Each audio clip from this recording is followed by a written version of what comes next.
Yo, what's up, everyone? Welcome back to another episode of Unfucking Your CX. I am your host, Zack Hamilton. And quite frankly, I know you turn up for Who's in the Hot Seat. And so I'm really excited for today's guest because we have just recently connected on LinkedIn, but both of us can really tell right away that we could probably talk for forever. So my goal is to keep this within 20 minutes today, but you might see her back in future episodes. So Lara, welcome to the show. It's great to have you in the hot seat. Well, thank you so much for inviting me. I'm really excited to be here. I think that this is going to be a great conversation. And yes, you and I probably could talk for forever. We'll have to make sure we don't do that.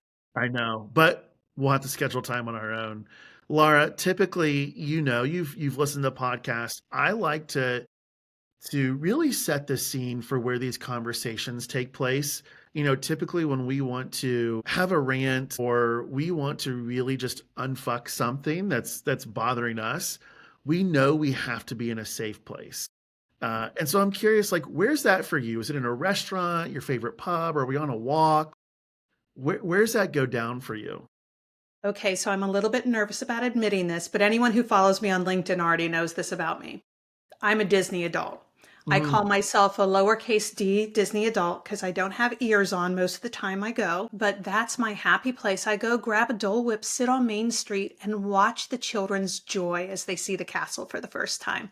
It's my happy place. I love that. Well, look, um, my wife and I are Disney adults. I mean, we have 3 kids, but we joke all the time when we retire, I'm gonna be like the guy who is on the ferry, just driving the ferries back and forth, and then my wife, wants to do something, of course, in the park, but I love it. I love it. I mean, I probably shouldn't say this, but my kids have been over 20 times. My son's haircut when we still lived up north, his first haircut was on Main Street at the barber. How Yes, special is that? and now I can get there in less than an hour and a half from my house. Oh, that's amazing. Well, that's kinda how it was for us when we lived in Atlanta. It's a 6-hour drive, and so if we had long weekends, when they had the annual pass, this is before COVID, we had the annual pass, and we would just make a quick weekend trip out of it, and we joke, I mean, even our 7-year-old, he can do all 4 parks in one day. I once did all 6 parks in one day. So I have the Florida resident annual pass Yeah. for both Universal and Disney. So I started over in Universal, hit both parks there, and hit the headliner in all 6 parks in one day. That's amazing. I recently read, I don't know if, um, you've seen this, but there was a couple I read about. Can't remember where it's online, but they live rather close to the park, and they go to the park every day together, and they ride one ride, they eat one dessert, and then they leave. But it's something different. They do a different ride every day, but they go every day.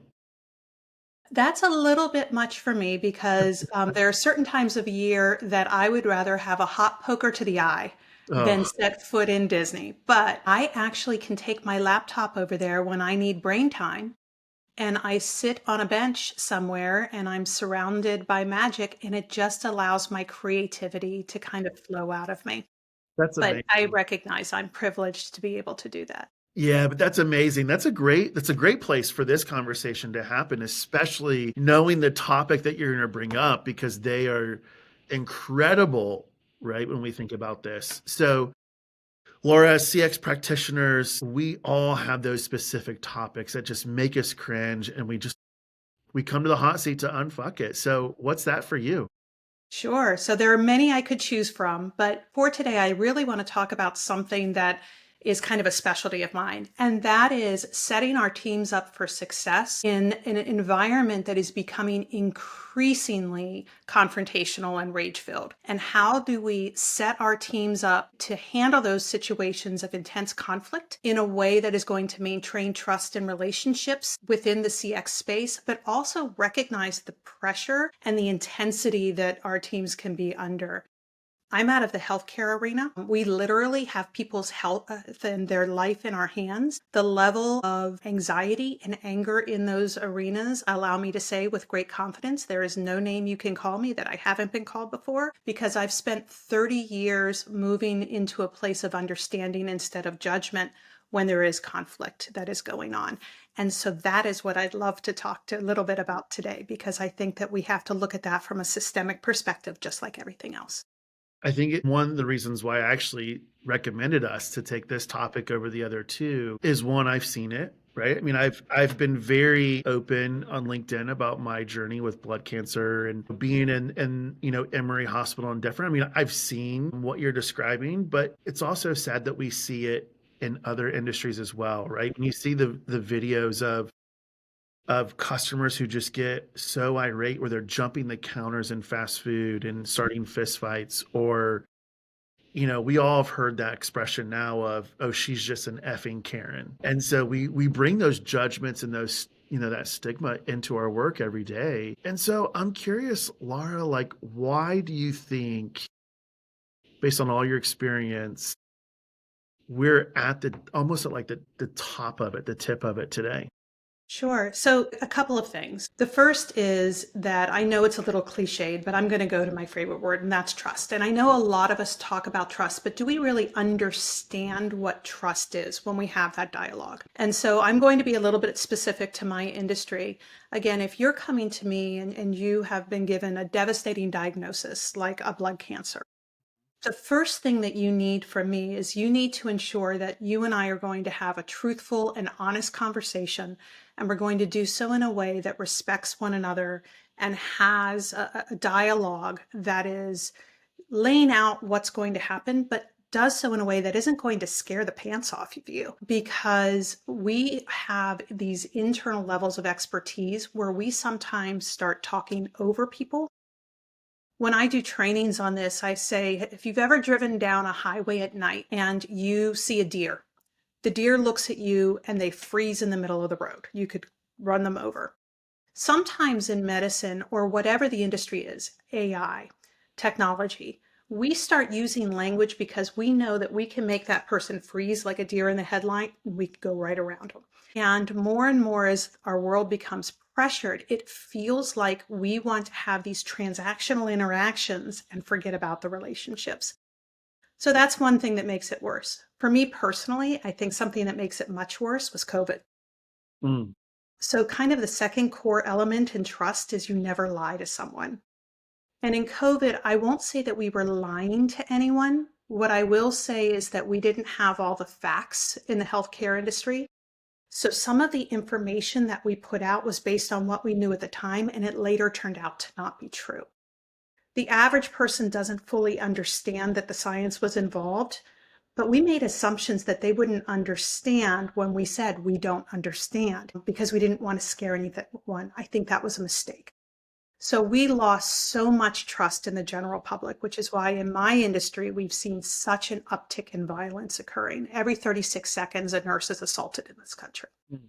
And then finally, we've become an industry that sees each other from behind screens. I mean, if you look at the political structure in this country right now, do we say anything nice about anyone we disagree with? Well, that then permeates all elements of our life. And it becomes easy to equate a difference of opinion with someone being an enemy, which is a problem. And it's one we have to combat. Yeah, I think all of these are, I think it's all really important. And I think for the other piece too, I'll just add, and I'm not going to get political here, but I just think if you look at just kind of the political tone that we see every single day on the news station, I'd almost say violence and just that of just, I don't know if it's purposeful or intentionally, maybe it's unintentionally, but just throwing slander and slurs at each other. It's almost like it's okay, right? Because we're hearing it every day in news. We see it all over the place in social media. We see it, to your point, on screens where it's just now a normalized concept. It is normalized, and which makes me very sad in my heart. But in addition to that, we've also created systems that almost feed the algorithm of hate. Yeah.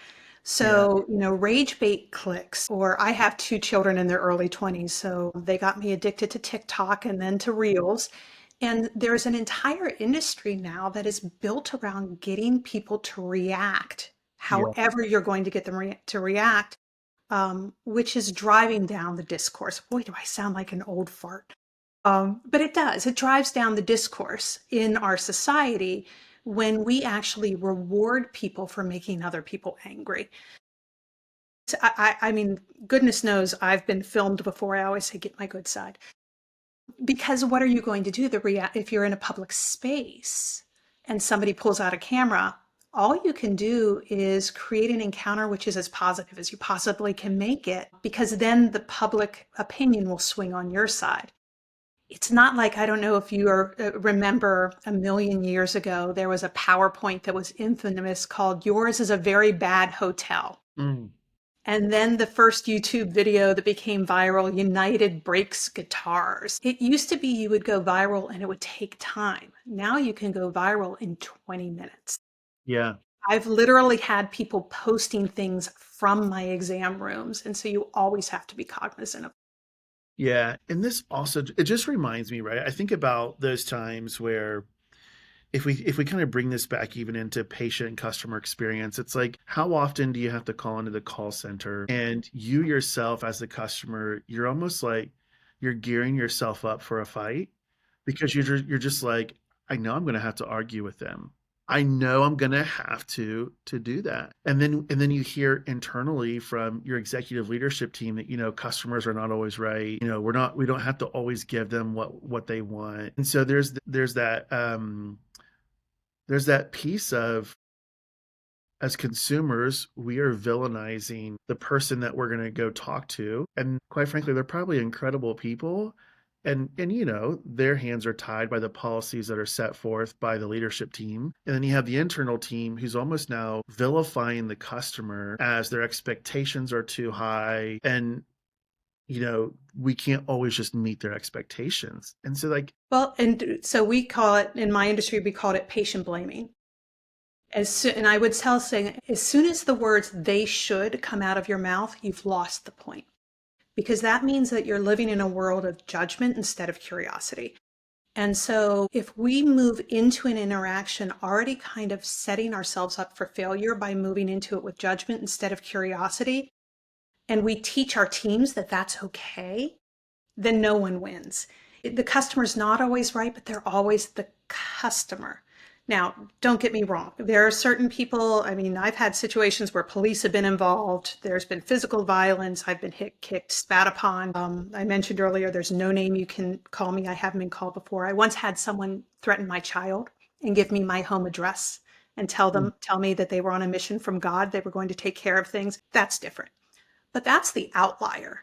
For the vast majority of interactions, if we come at it with the right approach, with the only person we can control, which is ourselves, then I would say 98 to 99% of the time, we can turn that experience around and have the win-win outcome at the end of the day. yeah, and I think that's a really just good player tip number one, Laura, is just thinking about ourselves, right? And Mhm. how do we react? And a lot of folks probably are thinking about, okay, Zach, you're always talking about how do you connect this to the P&L, but if you really think about the experience or the service that you deliver, it is going to trigger a behavioral effect. And so that effect could be, hey, Laura, it was really great to interact with her. She was able to calm me down as a customer.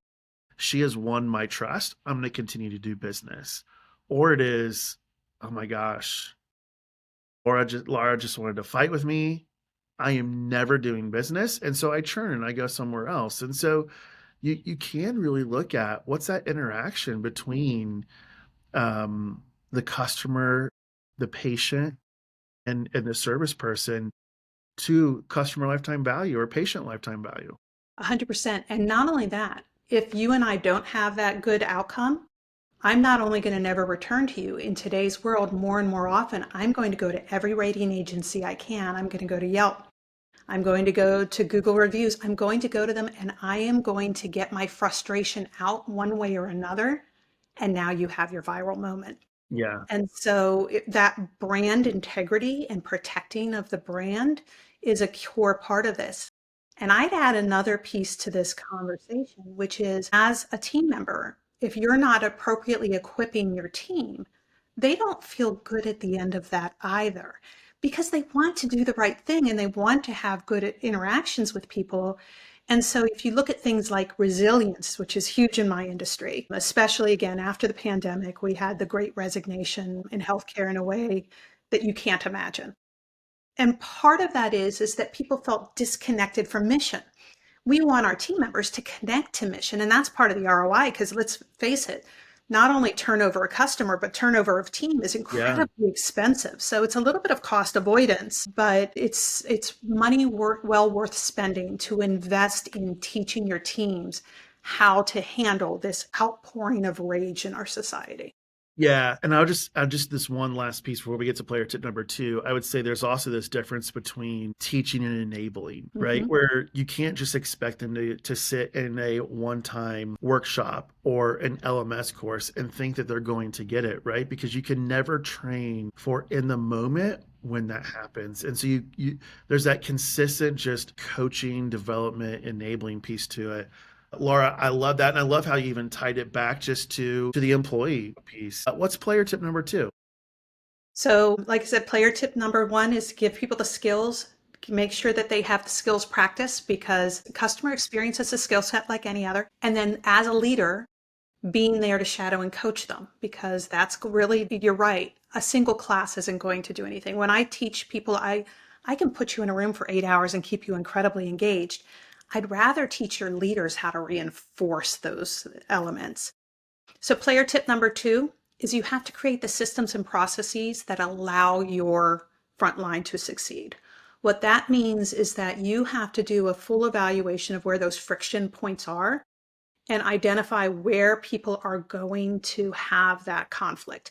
Because then you can try to not only pull the friction points out, and of course, we all want to do that as customer experience leaders, but also to potentially give people frameworks of conversation and words that will work. So, if we know, for example, in healthcare, emergency department waiting rooms, little friction happens there, right? Especially after hour 8. But if you know that you have that going on, then equip your team not only with the words that work, but change your processes so that you're giving out warm blankets, that you're treating pain early in the encounter, that you make as a part of every team meeting a conversation about what worked for you in de-escalating your team. And make sure that they have tools like limit setting, because we talked about there are some things that are out of bounds. It's not okay.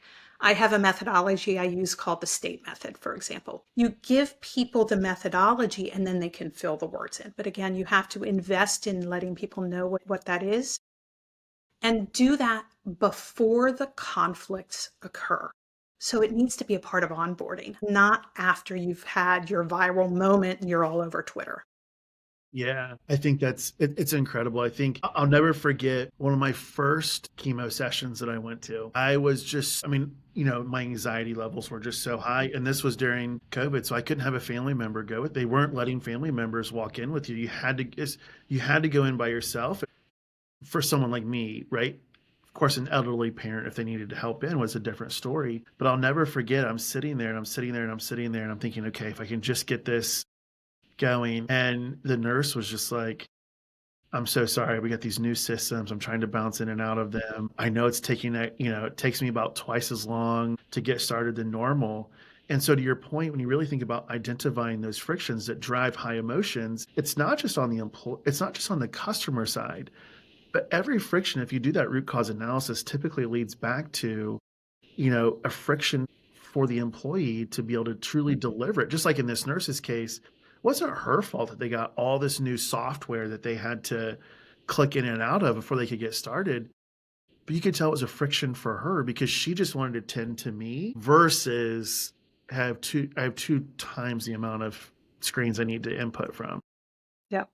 And then she shared all those woes with you, which again, Yeah. from a customer experience standpoint and in terms of your confidence in the organization, probably eroded that trust a little bit. Yeah. So if you don't give people the right thing to say, they're going to say not necessarily the wrong thing because she wasn't wrong. It may not have been the best way. Yeah, absolutely. And this is it just goes back to, if I probably had to look at their reporting on a monthly basis, it's like, oh, our patient NPS is this and it's that. Versus here's the frictions that are really driving these high emotions. And it just goes back to, I didn't go shopping on Black Friday. But you remember I saw this video on it wasn't on TikTok, but it was on Facebook where this lady's like, man, shoppers are just so soft today because, 15 years ago, we were fighting, fist fighting over Elmo and some of these TV deals. But those are the moments where it's like, but but couldn't the brain have created a better way of like getting Elmo out there versus just putting it straight in this aisle and having a free for all?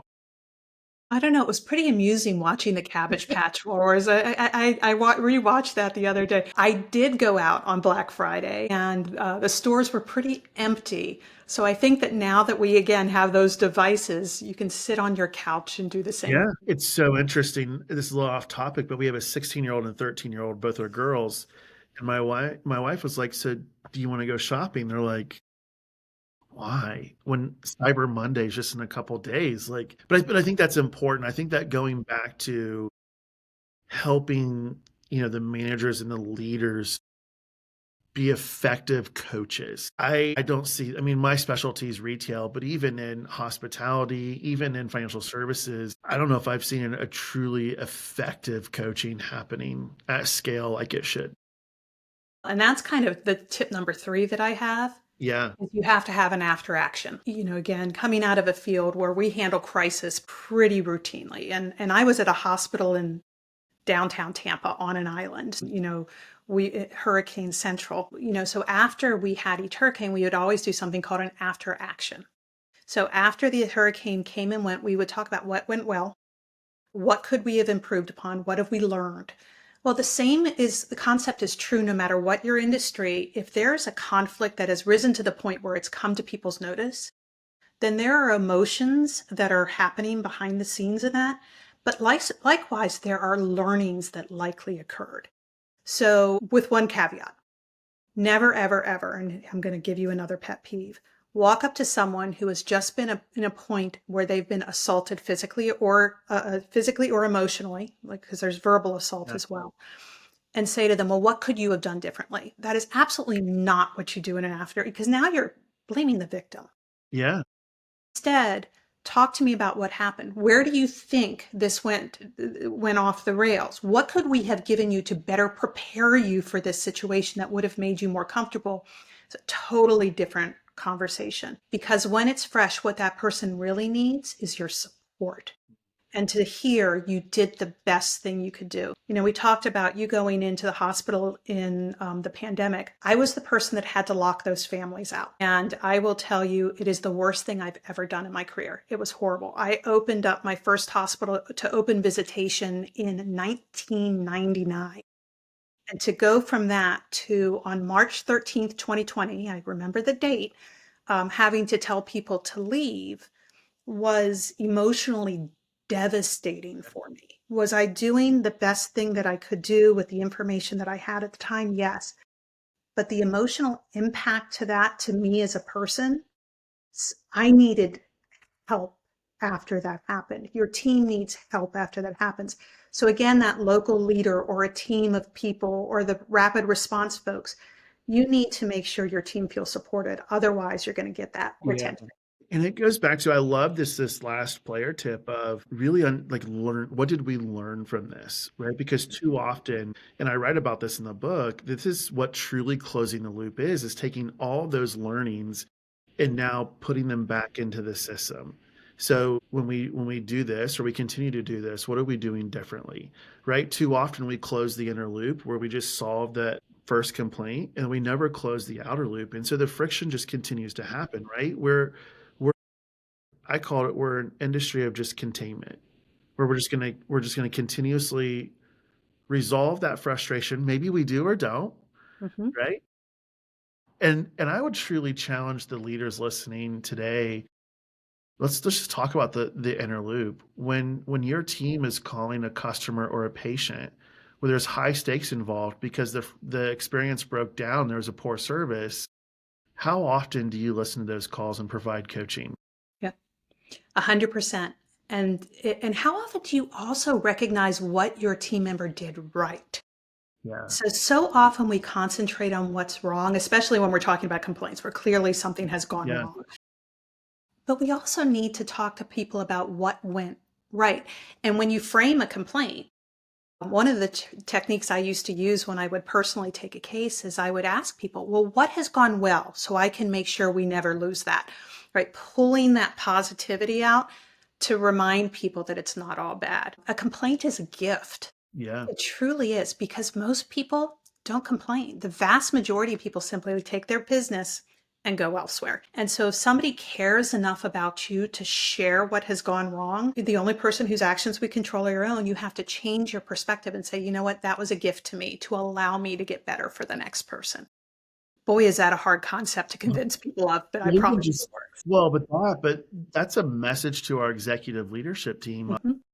Look, this feedback is a gift. They want us as an organization to be better because they love us, right? They have a connection with us. I won't say that they're loyal to us yet, and I won't say that they're, you know, infatuated with us yet, but they really have enough respect for us as a company to say, "Hey, I want to do business with you. You just got to Yeah. get your shit right." Yeah. Well, how much would it change the world if when somebody complained to you about anything, maybe not your teenagers, but pretty much anything, if the first words out of your mouth were, thank you for caring enough about me to share that? Wouldn't that be Totally great? changes the world. That would change our discipline. Yeah. I mean, Laura, this is such an incredible conversation. I could continue to go on and on and on, but if our listeners want to continue to engage with you on this conversation, where can they find you? Sure. So I'm a prolific writer on LinkedIn, as you know. Yeah. It's interesting. I love to write. But the other place they can go is I have a website, clickadvisors.com. It talks about how I can help organizations through some of this work and bring that message directly to your teams. Or you can reach out to me direct at laura@clickadvisors.com. Yeah, and for all of our listeners, we'll have it linked in the newsletter that launches today that you can get in touch with Laura. Laura, thank you Thank so you. much. This was a fantastic conversation. Definitely is a P&L driver, and we need more executives to pay attention to it.